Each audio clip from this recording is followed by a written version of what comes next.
We are continuing with the NCERT questions. Question number 12.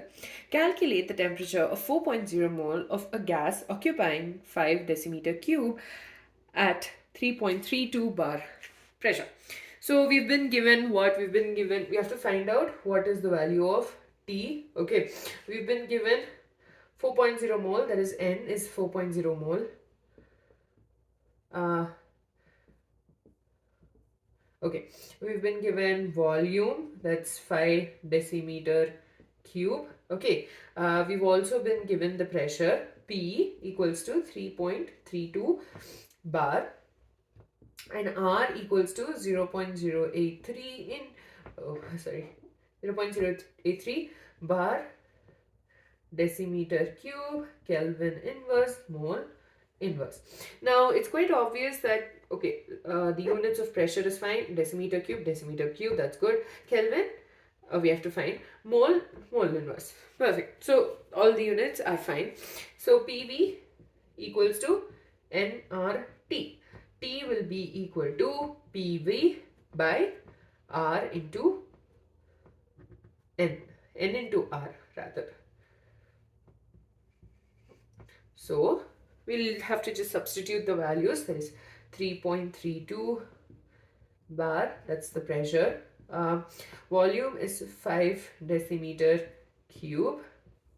Then you have the value of N, 4.0 mole,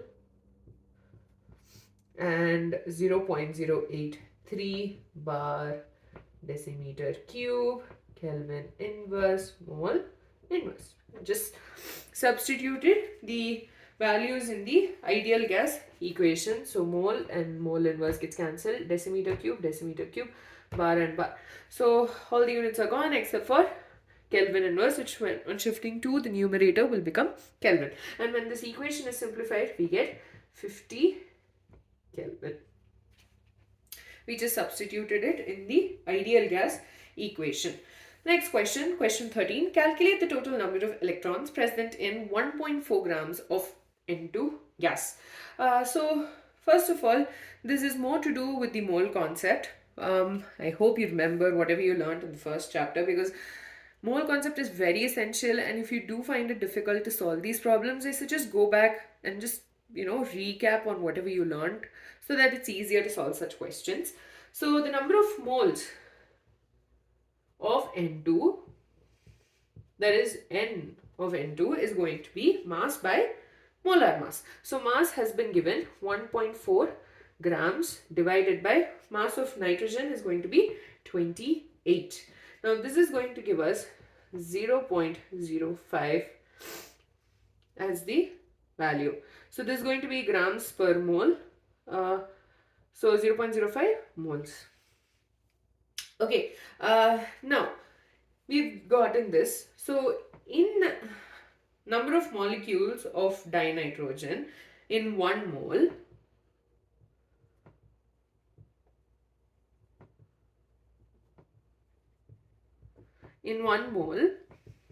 is equal to 6.602 into 10 to the power, 6.02, that's the Avogadro's number, into 10 to the power 23. So we have to find out the number of molecules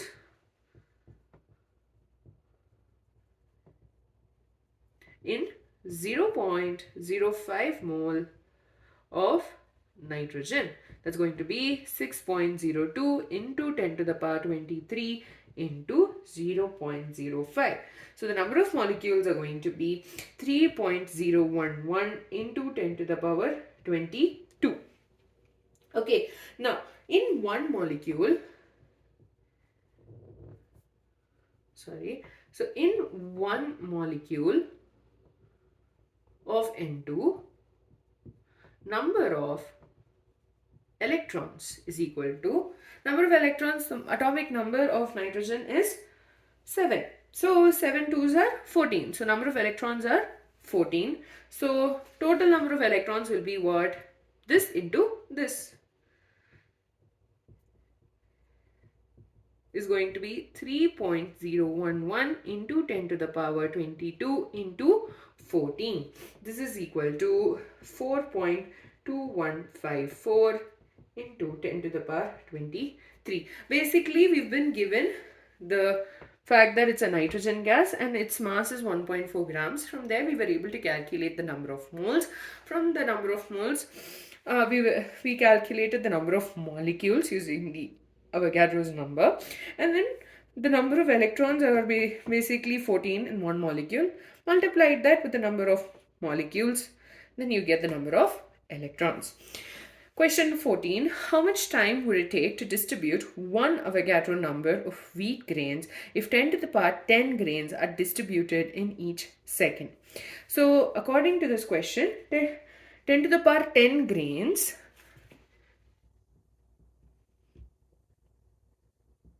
okay, these are distributed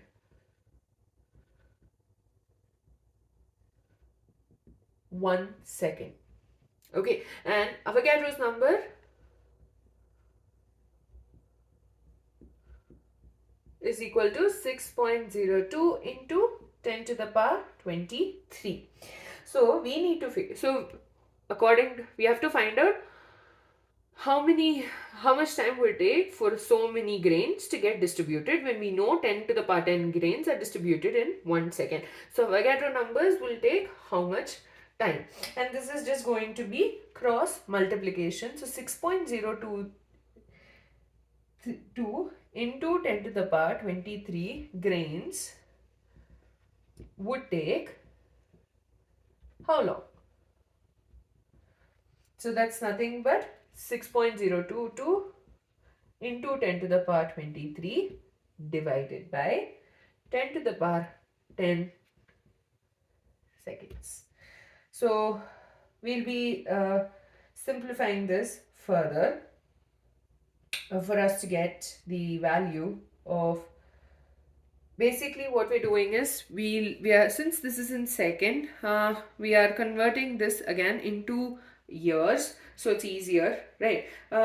And that conversion, if you remember the whole conversion factors that we had done in the first chapter, using that we'd be multiplying the denominator, or rather we'll be dividing the whole value with 10 to the power 10 into 3600 into 24 into 365, and this will give it to us in years. So the entire value is 1.9096 into 10 to the power 6 years. That's a lot of time. So yeah, also I would suggest go back again to the first chapter, and this is basically the conversion of it into years. So if you had not done the denominator multiplication part, what you would have done is you would have gotten it in seconds, and that can also be converted to years by dividing it with so and so values, because if you remember in the first chapter we learned how to convert the units accordingly. Then last question for this video. Calculate the total pressure in a mixture of 8 grams of oxygen and 4 grams of hydrogen confined in a vessel of 1 decimeter cube at 27 degrees Celsius. So we need to calculate the total pressure. So we've been given a mixture, okay, that consists of two things, oxygen and hydrogen. Dioxygen and dihydrogen, I would rather write it as O2 instead of this. So let's just write it as O2.